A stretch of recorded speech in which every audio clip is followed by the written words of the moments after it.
Buenas tardes. A ver qué va a pasar con ese contacto cero que no se comunica, que parece que no existimos ya para él, que parece que todo se ha acabado definitivamente.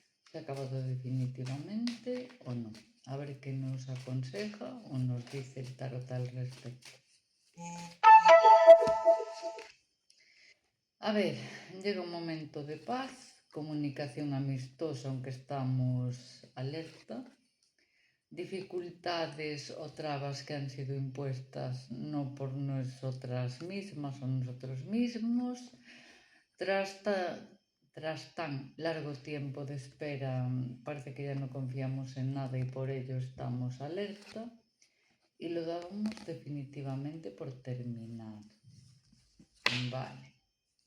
Entonces, la evolución a partir de ahora se ve que será positiva. Reaparece ese contacto cero a nivel comunicación, no de forma inminente, pero sí positiva. Y terminamos concluyendo con que esa situación terminará bien, pero no sé si estamos preparadas nosotras para que el estrés dé lugar a esta situación. A ver, el contacto cero viene con buenas intenciones, todo hay que decirlo, a nivel positivo y sincero.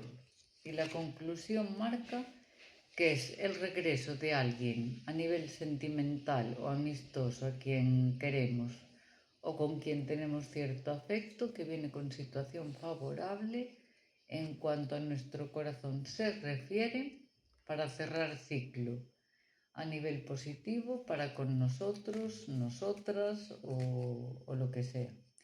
Ya digo, sea a nivel amistoso, sentimental, familiar, pero todo en torno a los afectos. Amén, así sea y el destino nos lo declara.